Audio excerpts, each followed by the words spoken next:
All right, let's dive into Napoleon Hill's Think and Grow Rich. Sounds good. We're looking at a 2011 PDF edition for this deep dive. Okay. It's packed with advice for folks aiming for wealth and success. Yeah. But Hill wasn't just trying to motivate. He was decoding a success formula. Uh-huh. One passed down from, of all people, Andrew Carnegie. Right. Carnegie believed his formula was revolutionary. Like, he actually thought it could change education. Whoa, how so? He thought it was so powerful it could cut schooling time in half. Yeah. He really trusted Hill to prove it. And that's where the 20 years of research come in, right? Yeah, over 20 years. Hill tested this formula with folks from every background you could imagine. 20 years. I mean, that's commitment to an idea. Yeah. But what I love is it's not just theory. Hill actually took this formula and tested it in the real world with real people. No ivory tower stuff here. And speaking of real people, Hill weaves some pretty fascinating stories in the book. Oh, yeah. And there's this secret he keeps hinting at throughout. It all starts with desire. But not just any desire. The perfect example is Edwin Barnes and his quest to work with Thomas Edison. Do you know that one? Absolutely. Barnes didn't just want to work for Edison, though. He wanted to work with him. He had this vision of partnership, not just employment. And the thing is, he had, well, no money, no connections to Edison whatsoever. Wow. But that desire, that clear vision he had, that's what drove him. He literally went to Orange, New Jersey with just enough for a one-way ticket. So he really burned his bridges. That's incredible, that all-in mentality. What do you think, though? What's the biggest hurdle people face when they're trying to tap into this unwavering desire? Well, a lot of things, really. What's that? Fear is definitely up there. Fear of failure, fear of judgment, all that. Right. But I'd say the real trouble is they're not clear on what they actually want. It's easy to say, I want to be rich, I want to be successful. Yeah. But those are pretty vague. Barnes was different. He had a specific vision. Partner with Edison, that clarity focused his actions. So it's not just about wanting something badly. It's got to be a specific vision. It makes me think of that quote, energy flows where attention goes. Oh, yeah. If we're not clear on what we want, our energy just gets scattered. For sure. And that brings us to the next step, the plan. Hill uses the story of Henry Ford and his, well, kind of crazy demand for a V8 engine. Oh, yeah. Ford's engineers, they kept telling him it couldn't be done. But Ford was convinced it was possible. He had the desire, and he demanded a plan to go with it. Wow. And ultimately, that relentless pursuit, it paid off. It wasn't just luck. It was that definite desire combined with action. It's that line between dreamers and doers, you know. It's not enough to wish for things. You got to have a plan, a roadmap. And even with a solid plan, you're going to hit setbacks, which brings us to persistence. What Hill calls overcoming temporary defeat. Remember R.U. Darby and his uncle's gold mine? Oh, of course. That's the classic cautionary tale. Right. The uncle quits, 3 feet from striking gold. Yeah. He let discouragement get the best of him. And Darby, he took that story to heart. He used it in his insurance career. Tons of rejections, but he just kept going, achieved huge success. So easy to get discouraged, though, right? To just give up when things get tough. It's about reframing defeat, I think. Seeing it as feedback, not the end. But before we go deeper into that, let's unpack this secret Hill keeps hinting at. Right. It's about autosuggestion, right? The power of what we tell ourselves. Exactly. Hill says what we repeat to ourselves, true or not, eventually becomes our reality. It's pretty powerful. Yeah. He uses this really intense example of a bank official. The guy basically died from mental suicide. He was so convinced his actions would kill him from disgrace that, well, they did. Wow. It really shows you how strong our thoughts are, our beliefs. Makes you think about that self-talk. Are we feeding ourselves empowering beliefs, or are we accidentally holding ourselves back? That's the question, isn't it? It all starts in the mind. It really does. And that brings us to another important point.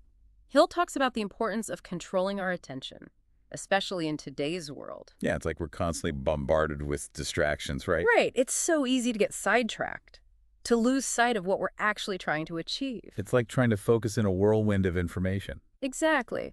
Hill says we need to be able to choose where we direct our mental energy. To not get pulled in 1,000 different directions. Right. He gives some practical tips for strengthening that focus, you know? Like creating a distraction-free environment. Oh, yeah. Turning off those notifications. Yeah. Putting the phone on silent. Finding a quiet space to work. Whatever it takes to minimize those interruptions. He also talks about the importance of setting clear priorities. Okay. And then focusing on one task at a time. He wasn't a big fan of multitasking. Yeah, I can see why. It's like trying to juggle too many things at once. Something's bound to drop. Exactly. He also suggests practicing mindfulness techniques. Things like meditation, deep breathing. Exactly. Anything that helps you become more aware of your thoughts and sensations in the present moment. So you're not getting swept away by all those distractions. Right. It's about training your mind, like training a wild horse. It takes time and patience. But once you master it, You gain this incredible tool for achieving your goals. you become the master of your own mind. It makes me think about another important concept in the book, self-control. Oh, yeah. That's a big one. And Hill makes a good point about it. He says, it's not about denying yourself pleasure or suppressing all your desires. Okay. It's more about making choices that lead to long-term fulfillment. Instead of giving in to that instant gratification. Exactly. He says self-control is actually the foundation for all the other virtues. Wow. It's the ability to regulate your emotions, to resist those temptations, and to make choices that are in line with your values. It's about being the captain of your own ship, right? Steering yourself towards your goals. Exactly. And he has some suggestions for developing self-control too. Like, first, become aware of your triggers. Those things that make you want to make impulsive choices. Right. Once you know what those are, you can come up with a plan for dealing with them. Whether it's avoiding certain situations or finding healthy coping mechanisms. He also talks about the importance of practicing delayed gratification. Resisting the urge to give in to those immediate desires. Exactly. Focus on the long-term rewards of making those healthier choices. It's about playing the long game. Exactly. And like anything else, it takes practice. He says it's like a muscle you have to exercise. Start small and build up your strength. Makes sense. So we're training our willpower, our ability to make the choices that align with our values. Right. And that brings us to something very practical. Hill talks about budgeting, both our time and our money. Oh yeah, that's crucial. He says they're our most valuable resources. We need to manage them wisely if we want to achieve anything significant.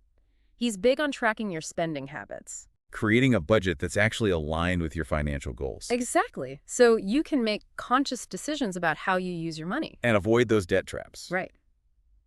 But he also talks about the importance of investing your money. Making your money work for you. Right. But then, even more important than money, he says it's time. Because once it's gone, you can't get it back. That's so true. He encourages you to be really intentional about how you spend your time. Make sure you're spending it on things that really matter to you. Exactly. He suggests making a daily schedule. To keep yourself focused. Right. Prioritize those most important tasks so you're not wasting time. And if you can, delegate tasks to others. Free up your time and energy for the things you do best. Exactly. It's about creating a life of freedom and abundance. By being smart about how you use your resources.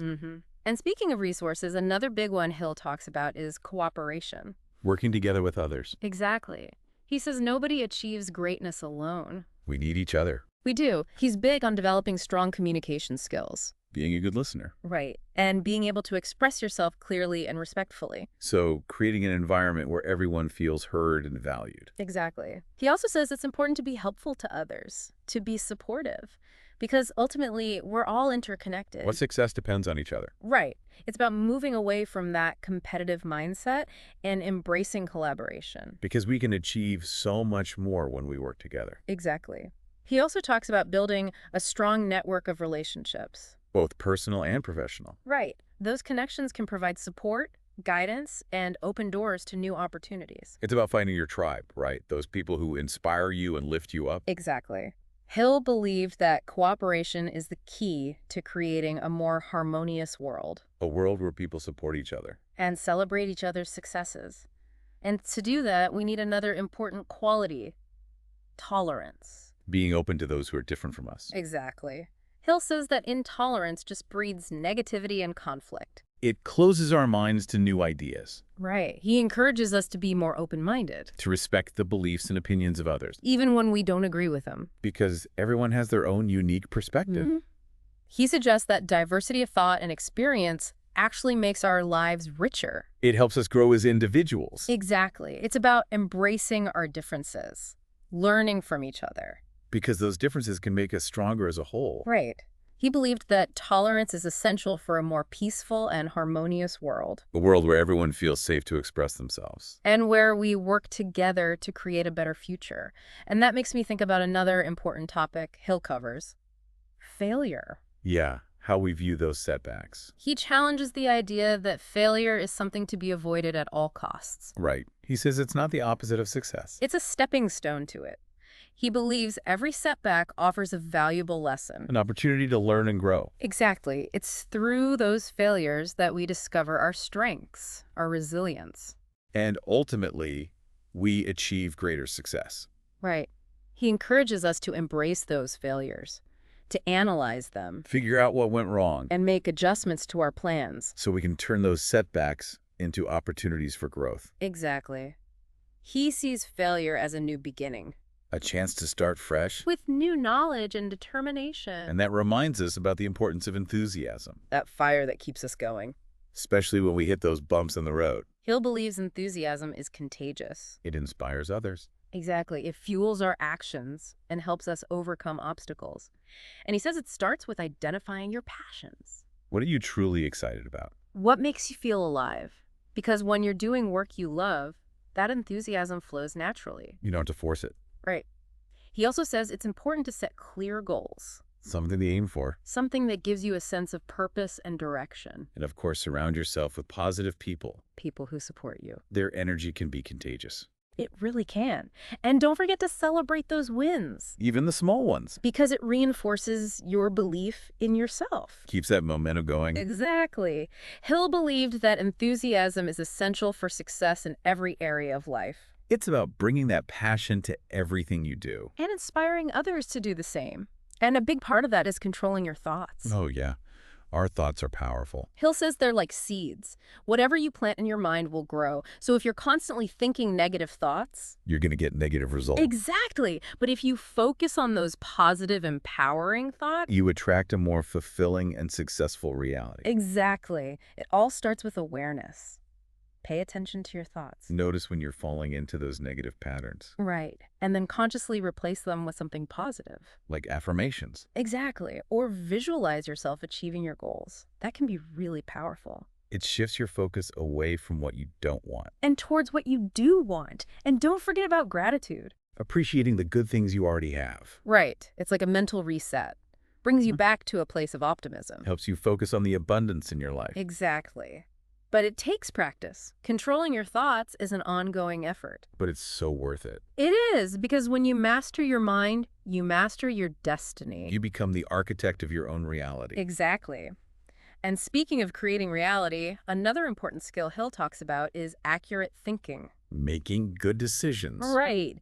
He points out that a lot of people make decisions based on their emotions or incomplete information. Which can lead to some bad choices. Exactly. So, how do you develop accurate thinking? He says first, gather all the facts. Do your research. Before making any decision, explore all the different angles and perspectives. Don't just react on impulse. Right. And then challenge your assumptions. Because those biases can really cloud your judgment. Be open to new information, and don't be afraid to ask for feedback from others People you trust. who can give you a different perspective. Sometimes you need that outside view You do. And be willing to change your mind. if new information comes to light, Exactly. Don't be rigid in your thinking. Be flexible. because that's how we grow. Exactly. Hill says that accurate thinking is a skill that takes practice. Like any skill. It's about becoming more objective and rational in your decision-making. Making choices based on logic and reason. Now let's talk about something that some people find a bit mysterious. Faith.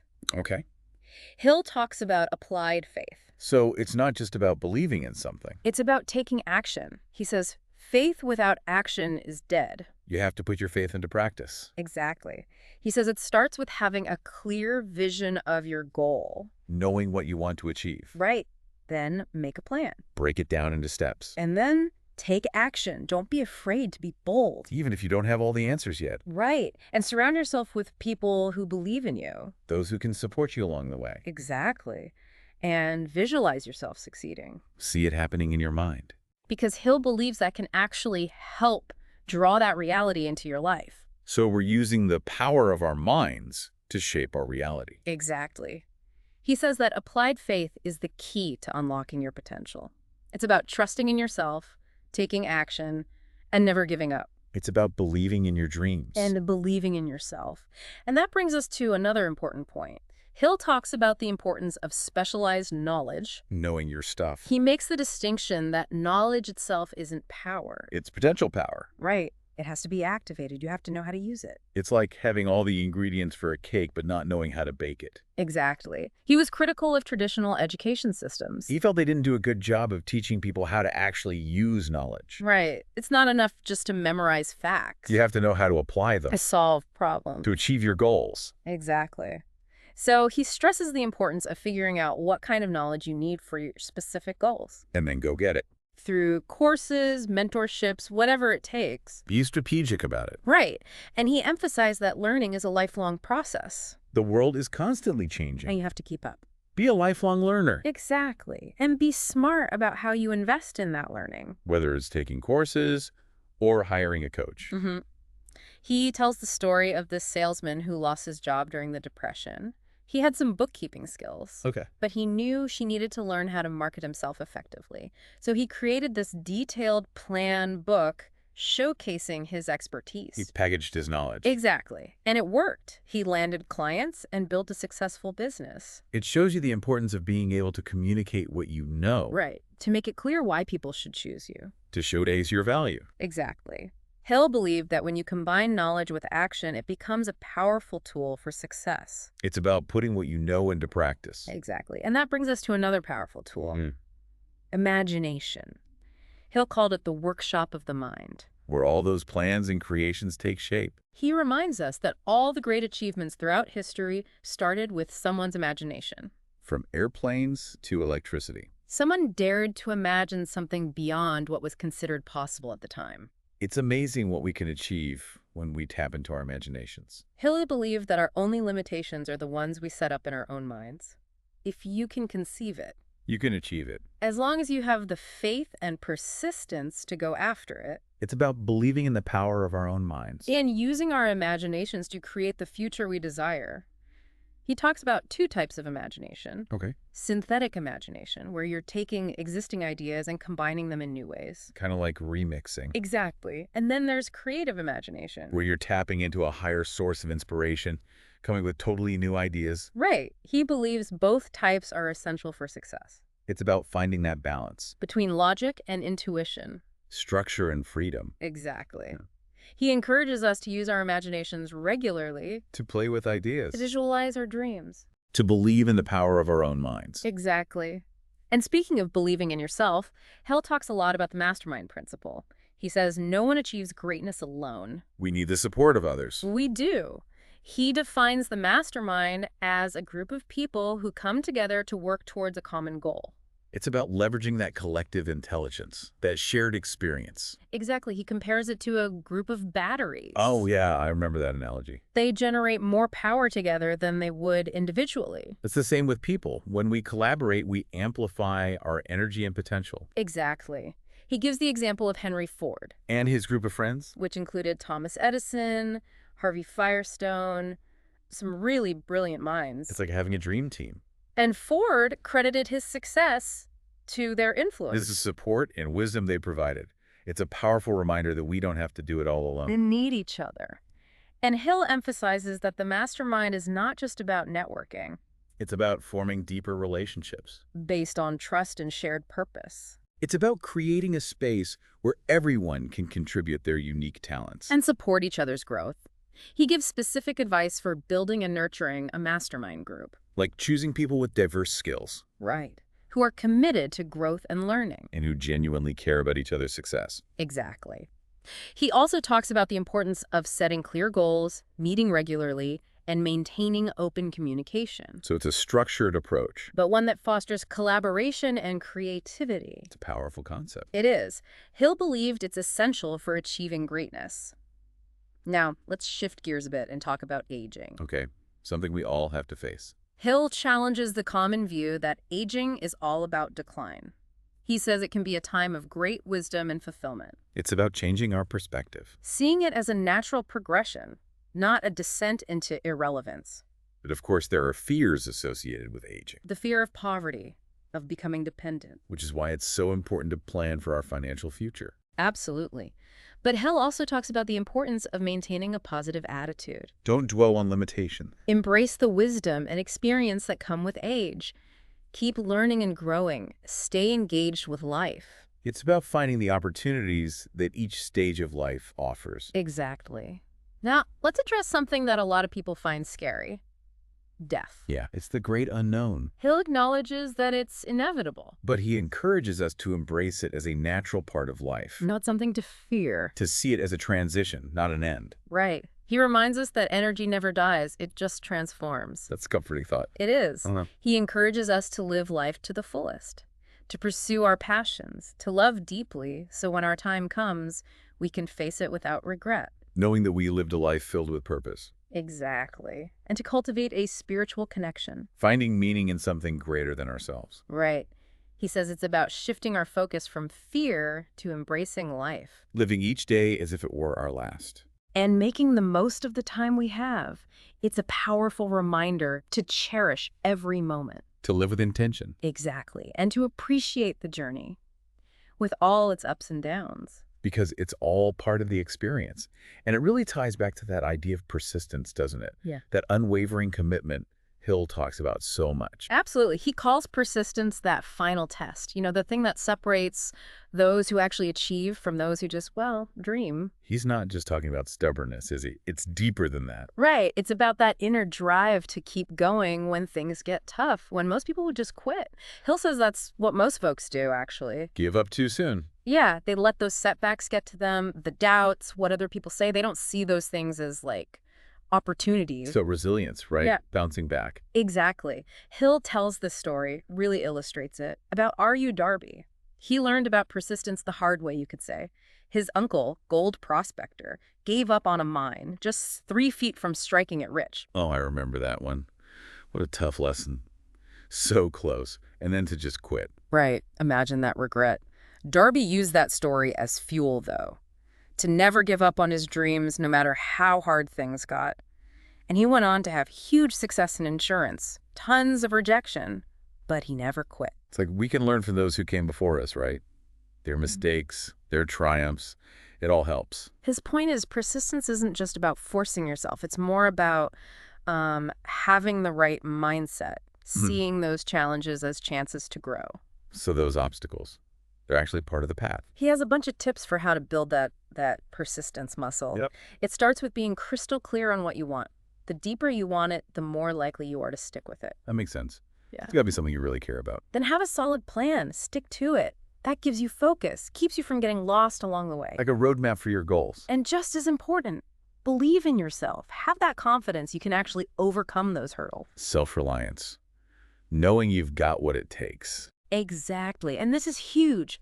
Surround yourself with supportive people. Those who believe in you, they can make all the difference. It's about finding your crew, your team. Right. And when you do hit those bumps in the road, learn from them. Don't just brush them off. Figure out what went wrong. Adjust your approach. Those failures, they become valuable information. Exactly. And finally, keep that positive mental attitude. Focus on your strengths. Really picture yourself succeeding. Affirm that you can do this. Almost like you're training your mind, right? That's what it is. And that brings us full circle to the power of the subconscious, something Hill talks about a lot. It's like this hidden force right beneath the surface. Shaping everything we do. Our beliefs, our memories, our habits, it's all in there. And Hill says it's really sensitive to suggestion, both good and bad. So what we focus on matters.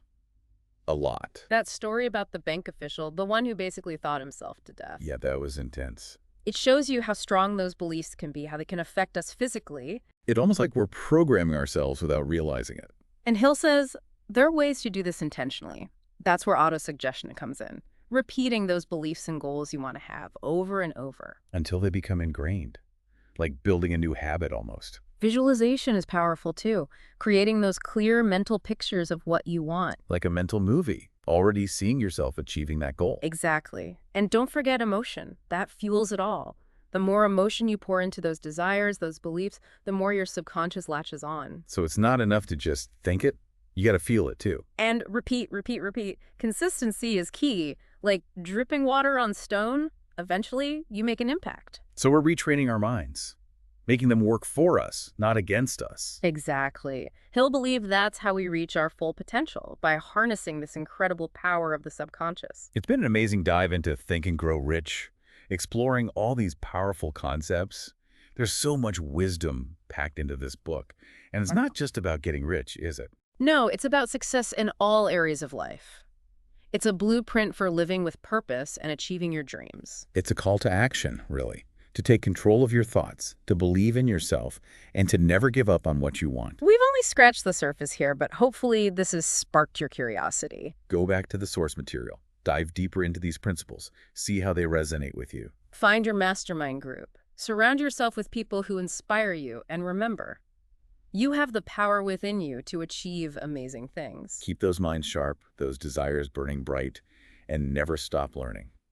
Until next time, folks.